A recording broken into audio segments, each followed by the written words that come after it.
नमस्कार बंधुरा दीपम कुकिंग चैनले आपनादेर स्वागत।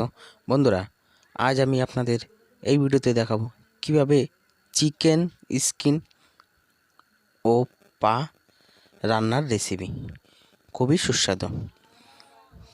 তো বন্ধুরা আমার এই ভিডিওটি শুরু করার আগে যারা আমার চ্যানেলে নতুন তারা অবশ্যই আমার চ্যানেলটিকে সাবস্ক্রাইব করবেন, ভালো করে লাইক কমেন্ট শেয়ার অবশ্যই করবেন। তো বন্ধুরা এখানে আমি চিকেন স্কিন আর পা ধুয়ে রেখেছি, পরিষ্কার করে কেটে কুটে রেখেছি। আর এখানে সমস্ত ধরনের মশলা একসঙ্গে আমি পেস্ট করে রেখেছি। আর এখানে ভেজে রেখেছি একটু ছোট ছোট করে কুচি কুচি করে কাটা আলু ভেজে রেখেছি। আর এখানে পেঁয়াজ কুচি আছে। আর এখানে আমি একটা কড়াইতে গরম তেল তাতে দিয়ে দিলাম জিরে, তেজপাতা আর দু একটা বড় এলাচ। তো এখন দিয়ে দিচ্ছি আমি পেঁয়াজ কুচি কিছুটা।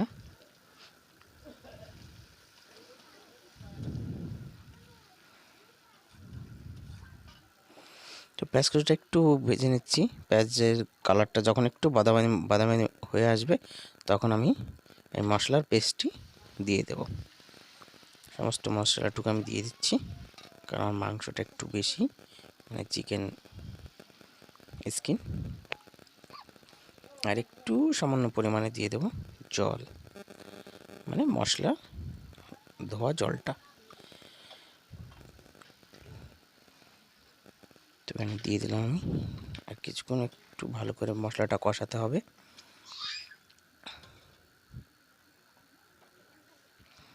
ভালো করে একটু মশলাটা কষিয়ে নিচ্ছি। মশলাটা বেশ 2-3 মিনিট ধরেই কষাতে হবে। তো এখানে আমি দিয়ে যাচ্ছি একটু লঙ্কার গুঁড়ো, দিয়ে দিলাম, বেশি না হালকা দিয়েছি, যাতে সামান্য একটু পরিমাণে একটু কালারটা আসে। তো ভালো করে মিক্সড করে নিচ্ছি। আর এখানে দিয়ে দেবো 2 চামচ মতো লবণ আর 2 চামচ মতো হলুদ গুঁড়ো। এই দিয়ে ভালো করে মিক্সড করে নিলাম। তো মশলাটা একটু ভালো করে কষিয়ে নিতে হবে। বন্ধুরা আমার কষানো প্রায় কমপ্লিট। এখানে দেখতে পাচ্ছ সুন্দর একটা কালার চলে আসছে। এখন আমি চিকেন স্কিন দিয়ে দিলাম এখানে। তো দিয়ে মশলার সঙ্গে ভালো করে মিক্সড করে নিতে হবে।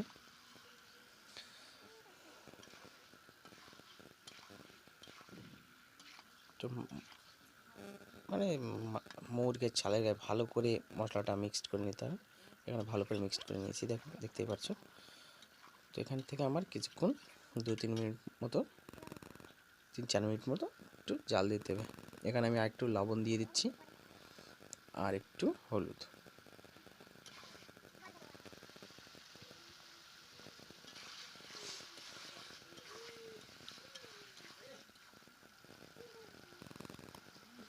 তো বন্ধুরা দেখতে পাচ্ছ সুন্দর মাংসের গা থেকে একটু তেল ছেড়েছে হালকা।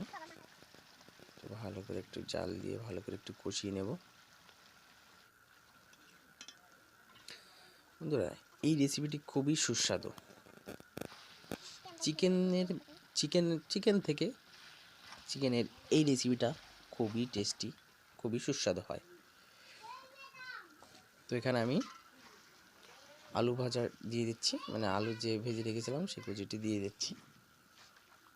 দিয়ে আরেকটু কিছুক্ষণ 1-2 মিনিট আরেকটু কষিয়ে নেব। তো এই রেসিপিটি, এই মাংসটি আমি একটু কষা কষা রাখবো, ঝোল দেবো না, গ্রেভি একদমই দেবো না। তো গ্রেভি যতটুকু আমার গ্রেভি এখানে আছে আমি একটু শুকিয়ে নেব গ্রেভিটু, ভালো করে নেড়ে চেড়ে একটু জাল দিয়ে। আমি মাংসটা একটু কষা কষা করব। আপনার গ্রেভির থেকে মাংসের এই কষা কষা রেসিপিটি খুব সুন্দর সুস্বাদু লাগে। এখানে আমি দিয়ে দিচ্ছি গরম মশলা। আর মাংস প্রায় কমপ্লিট, দেখতেই পাচ্ছ। আর দিয়ে দেবো এখানে আমি ধনেপাতা দিয়ে একটু নেড়ে চেড়ে এখন আমি নামিয়ে নেব।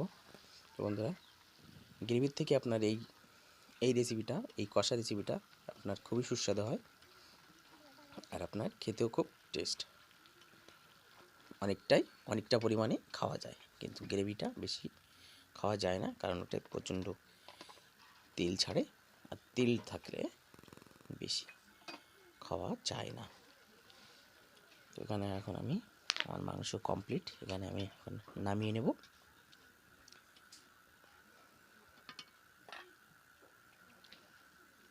তোমাদের দেখতে পাচ্ছ আমি এখানে নামিয়ে নিচ্ছি, মাংস আমার কমপ্লিট হয়ে গেল। তো দেখতে পাচ্ছ সুন্দর একটা ভাজা ভাজা, একটু কষা কষা, একটু লোভনীয় স্বাদ দেখা যাচ্ছে এখানে।